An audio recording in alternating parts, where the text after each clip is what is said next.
Mugamba mutya mikwano gyange olunaku olwaleero. Kansubire muli bulungi.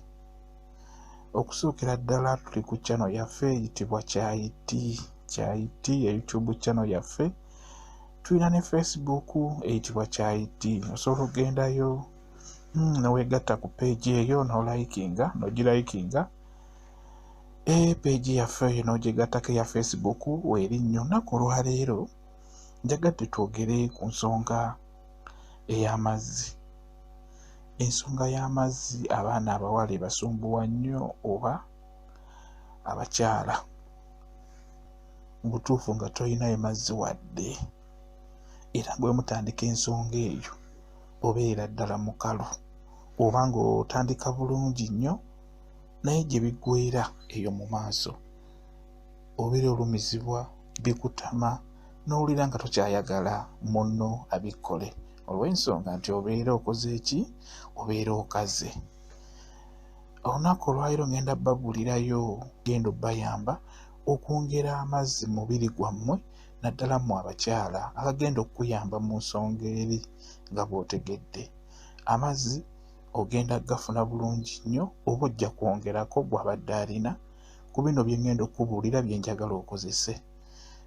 Kasita onaaba ng'obikozesezza bulungi kijja kukuyamba okwongera ku mazzi. Kaakati okusookera ddala nga sinnabagenda wala, kye nkusaba nsaba weegatte ku channel yaffe eno eyitibwa Kyayiti. Weegatte ku channel yaffe eno eya YouTube. Osobola okunyigaawo wansi ku mukono gwo ogwa ddyo kagambo kolabaako bakayita subscribe, kanyigeeko ogyegatteko oyongere okufuna ebisinga ku bino. Ekirala likinga vidiyo, okomentinge n'ennamba y'essimu nja kugibawa ya WhatsApp. Osobola okumbuulira ebisingawo, ky'oyagala okumbuulira nja kuba nkuddamu. Kaakati ekisookera ddala, abaana abawala mukaaba nnyo kye bayita amazzi gabasumbuwa. Okusookera ddala gw'omwana omuwala, bw'obanga obadde onywa amazzi agannyogoga, ng'onywa nnyo amazzi agannyogoga ga firiigi, oba okutandika n'olwaleero gakomye, toddamu kunywa mazzi gannyogoga. Nywa amazzi agaliwo agatannyogoga. Tekijja kuba kirungi nnyo n'onywa amazzi ago agalimu ekibuguumirize. Kirungi nnyo gajja kukuyamba okusobola okwongera amazzi gwe gali gennyini g'osinga okwagala ng'olina mukwano gwo nga muli mu kwesanyusa. Ekyokubiri, gwe wenna ng'osobola okunywa kye bayita akasera. Akasera ako kanywe, kajja kukuyamba okwongera ku mazzi. Bw'atalina naawe ojja kusobola okugafuna. Akasera ako kalungi nnyo bw'onaaba okanywedde. Butundibwa mu maduuka walyako $5, 10. Kati mu kifo ky'okunywa sooda, ebintu ebyo ebiwoomerera ebyo, osobola okugulamu akasera ako n'okanywa. Kajja kukuyamba okwongera ku mazzi mu nsonga ez'ekikyala. Ekyokusatu, yogati. Yogati oyo naye mulungi nnyo. Abasinga yogati oyo mumunyooma, mulaba mulabe temwagala kumunywa, naye nga yogati oyo gwe mulaba naye akola kyamaanyi nnyo okwongera ensulu zammwe ez'amazzi mu mubiri gwammwe, agayamba ku nsonga ziri ez'omu kisenge. Yogati naye osobola okumugula. Gwala atasobola kunywa busera, osobola okunywa yogati. Atasobola kunywa yogati, nywa amazzi agatannyogoga. Fuba okulaba nti ebintu ebiwoomera bino byesonyiwe naye n'ebyo ebinnyogoga. Gwe atasobola kunywa yogati, nywamu akasera. Atasobola kunywa kasera, osobola okunywa amazzi naye nga tegannyogoga. Kijja kuyamba okukuuma amazzi g'omubiri ag'ekikyala nga tegaweddeemu oba nga tokaze. Okitegeera. Kakati ekirala, waliwo kye bayita okula. Okula nsuubira mutegeera bulungi nnyo. Okula ke akafaananyi ke mbatereddeyo ke mulaba, ayitibwa okula, oba abalala ndowooza bamuyita bamiya. Si kyekyo bamiya ya kaffe tumumanye nga okula. Okula oyo mulungi nnyo naye. Omukozesa otya? ofuna okula okusookera ddala kambabulire gye bamutunda mu abatamumanyi musobole omutegeera naddala mu abali wano mu Uganda. Okula ono atundibwa mu butale, obutale obwo obw'amaanyi okala obutale obw'amaanyi. Kati bw'otuuka mu katale genda gye batunda bino ebintu ebigenda mu nva, biriŋŋanya, ennyaanya, gye bitundibwa ebyo n'oyo okula gy'atundibwa. Bw'oyingira mu katale ogende gye batunda ebintu ebyo bigenda mu nva, n'oyo okula gy'atundibwa, osobola omufuna. Kati w'ofuna okula oyo ng'omufunye bulungi, mukwate muteeke ewaka. Kaakati w'otuuka ewaka, fumba amazzi gatokote bulungi nnyo, ofune tampeko ogiteeka wali ku mmeeza, oddire amazzi ago agatokose obulungi ogayiwe mu tampeko. Wamala okuyiwamu amazzi nga gatokose bulungi mu tampeko yo, ddira okula oyo, osobola okukwatako akantu kamu, obuba butono nnyo nga sayizi ntono, funa buntu bubiri, busaleesale bupiisipiisi butonotono bupiisi butono, osuule mu kikopo ekyo mwe wayiye amazzi. Kati wamala okusuulamu okula obwo ng'oyiyeemu n'amazzi ago agookya agayidde, bikkako bulungi ku tampeko eyo ng'erimu amazzi ne okula obwo.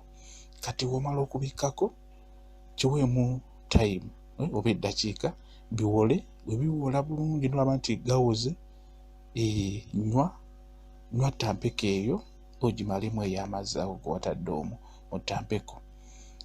Onaagamalamu, nywamu mazzi gokka, biri okula obireke, tobirya oba tobinywera mu mazzi, byo birekemu mu kikopo obisuule, ate oluvannyuma okole ebirala.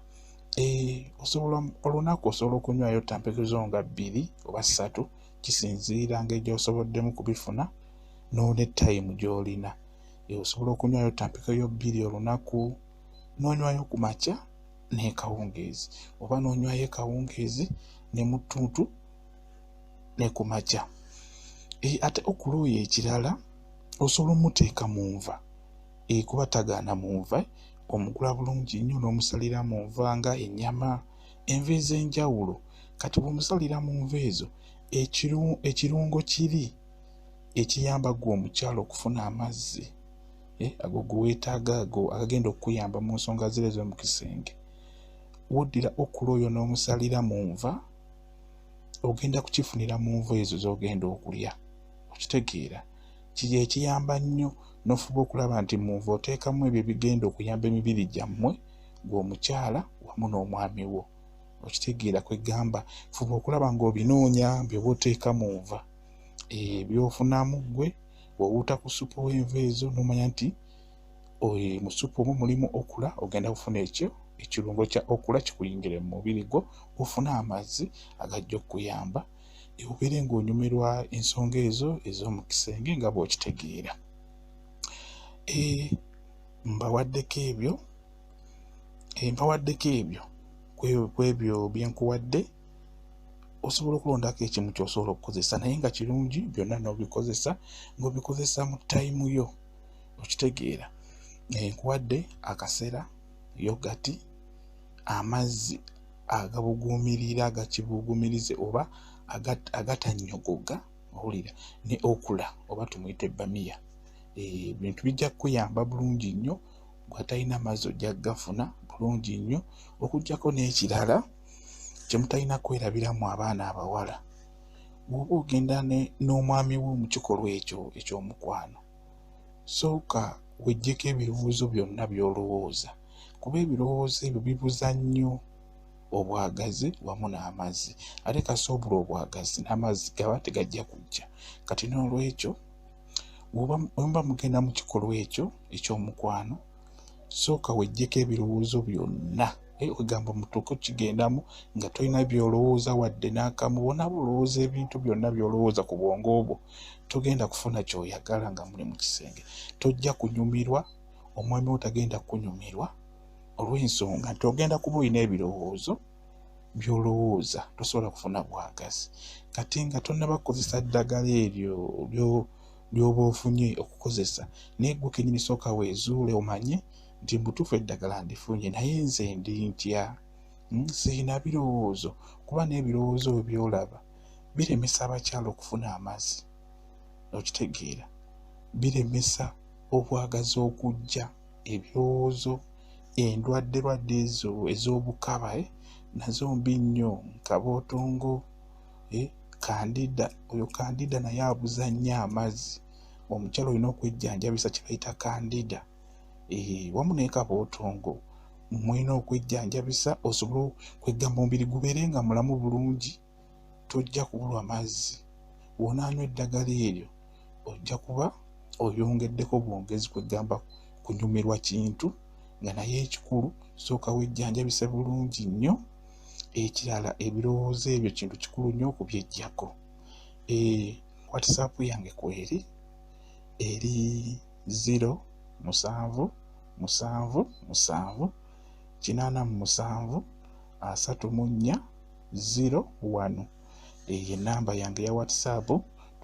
Mwegatte ku channel yaffe eyitibwa Kyayiti, YouTube channel yaffe, ne Facebook weri Kyayiti page weri. Mwebale nnyo, Katonda abakuume.